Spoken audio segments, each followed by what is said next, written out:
Hello friends, आज આપણે ભાખરી બનાવીશું। અંદરથી સોફ્ટ અને ઉપરથી ક્રિસ્પી એવી ભાખરી બનાવીશું। ભાખરી બનાવવા માટે અહીંયા આપણે 1 કપ આપણે લોટ લીધો છે। એ તમારે જે લાડવાનો લોટ આવે છે તેવો કરકરો હોય છે અને એકદમ ઝીણો પણ નથી લેવાનો અને એકદમ જાડો પણ નથી લેવાનો। આ રીતનો કંઈક લોટ હોય છે, તો એમાંથી જ આપણે ભાખરી બનાવીશું। તો અહીંયા આપણે માપમાં જોઈએ તો 2 કપ આપણે લોટ ઉમેરીશું। અહીંયા તમે ઝીણા લોટમાંથી પણ ભાખરી બનાવી શકો છો, પણ અહીંયા લાડવાનો જે લોટ આપણે બનાવતા હોય એ લોટમાંથી જ આપણે ભાખરી બનાવીશું। અહીંયા આપણે કોઈ પણ ઝીણો લોટ ઉમેરવાની જરૂર નથી। સ્વાદ પ્રમાણે આપણે મીઠું એડ કરીશું અને મોણ માટે આપણે 1 ચમચી આપણે તેલ એડ કરીશું અહીંયા, અને તેને પણ આપણે બરાબર મિક્સ કરી લેવાનું છે। હવે અહીંયા આવી રીતે 5 મિનિટ તમે તેલ અને મીઠું છે તેને બરાબર મોણ માટે આપણે મિક્સ કરી લેશું। તેલની જગ્યાએ તમે ઘીનો પણ ઉપયોગ કરી શકો છો। મેં અહીંયા તેલ એડ કરેલું છે અને આ રીતે હાથેથી મસળવાનું છે। 5 મિનિટ જેવું થાય, હાથમાં મુઠ્ઠી આવી જાય ત્યાં સુધી આપણે મસળવાનું છે। તમને એવું લાગે કે તેલ ઓછું છે તો તમે ઉપરથી એડ કરી શકો છો અને ફરી પાછો મોણ આપી શકો છો। તો તમે જોઈ શકો છો અહીંયા આપણું તેલ બરાબર છે અને આ રીતે લોટ બાંધવાનો છે। હવે અહીંયા મેં 1 કપ પાણી લીધું છે, પણ પાણી આપણે ખૂબ જ ઓછું એડ કરવાનું છે। જેમ જરૂર પડશે એમ આપણે પાણી એડ કરતા જશું। અહીંયા ભાખરીનો લોટ છે તે આપણે બહુ કડક પણ બાંધવાનો નથી અને એકદમ ઢીલો પણ બાંધવાનો નથી, એવો મીડિયમ આપણે લોટ રાખીશું। હવે અહીંયા પાણી છે એ આપણે ધીમે ધીમે એડ કરતું જવાનું છે અને આ રીતે આપણે ભાખરીનો લોટ છે તે 5 મિનિટ જેવું અહીંયા આ રીતે લોટ બાંધીશું, એટલે જે લોટ છે તે ફાટે નહીં ભાખરી બનાવતી વખતે। તો ધીમે ધીમે આ રીતે મસળીશું।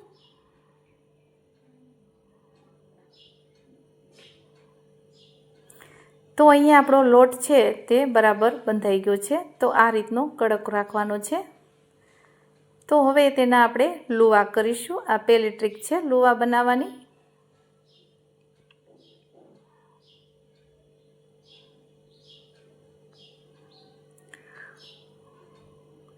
હવે હું બીજી ટ્રીક પણ તમને બતાવીશ। અહીંયા તમારે એક સરખા લુવા કરવા હોય તો આ રીતે આપણે લુવા ચપ્પુની મદદથી કરીશું અને ભાખરી છે તે એક સરખી આપણી બનશે। જે વધારાનો ભાગ હશે તે કાઢી લેવાનો છે, તેને પણ આપણે ભાખરી બનાવવામાં ઉપયોગ લઈ લઈશું।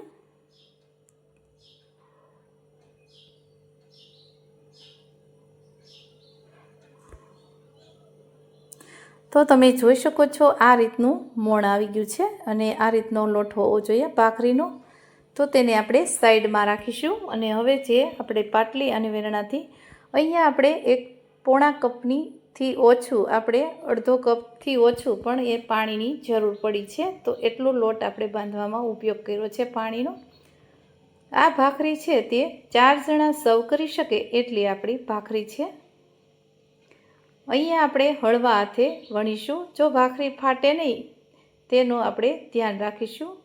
જે ભાખરી છે ફાટશે તો આપણે એને બરાબર, તમને બીજી ટ્રીક પણ હું બતાવીશ, અને ભાખરીની થિકનેસ આપણે એટલી રાખીશું।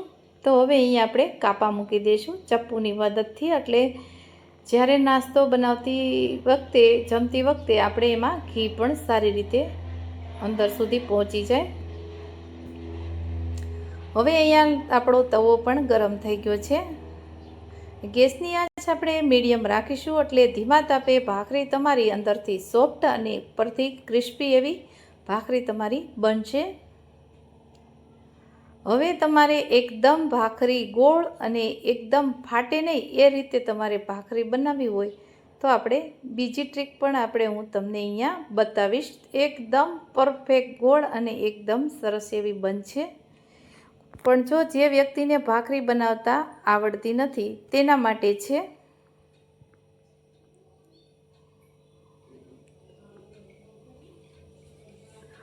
હવે અહીંયા તમારે કોઈ આવો વાટકો હોય અથવા તો ડીશ હોય એવી પણ તમે લઈ શકો છો અને આ રીતે ઉપરથી તમે ગોળ ભાખરી બનાવી શકો છો।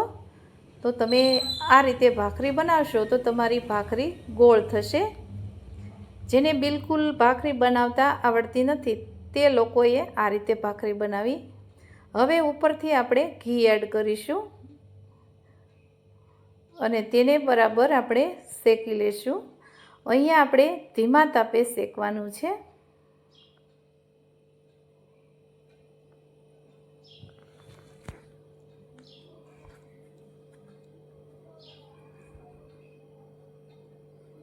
તો અહીંયા આપણે બે રીતે આપણે ભાખરી બનાવીશું, એક હાથથી વણેલી અને એક આપણે વાટકાથી એકદમ ગોળ અને પરફેક્ટ ભાખરી આપણી અહીંયા એડ કરીશું. અને બધા ગુજરાતીઓના ઘરમાં હંમેશા ભાખરી બનતી જ હોય છે.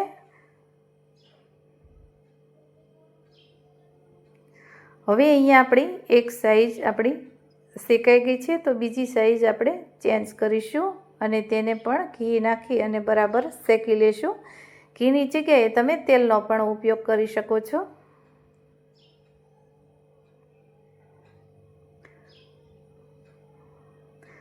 અહીંયા ભાખરીમાં ગેસની આંચ એકદમ સ્લો રાખીશું એટલે ભાખરી છે તે અંદર સુધી કૂક થઈ જશે અને એકદમ સોફ્ટ અને ઉપરથી ક્રિસ્પી એવી બનશે.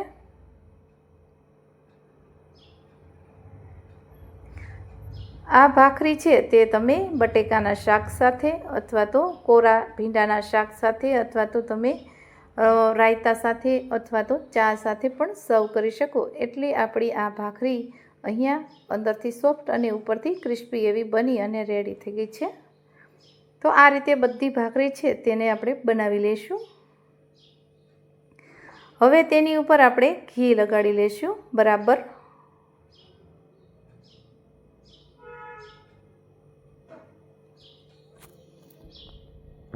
તો અહીંયા ઘી લગાવવું ખૂબ જ જરૂરી છે.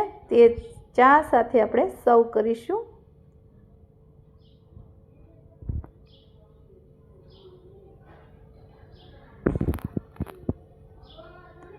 તો અહીંયા આપણી ભાખરી બની અને રેડી થઈ ગઈ છે.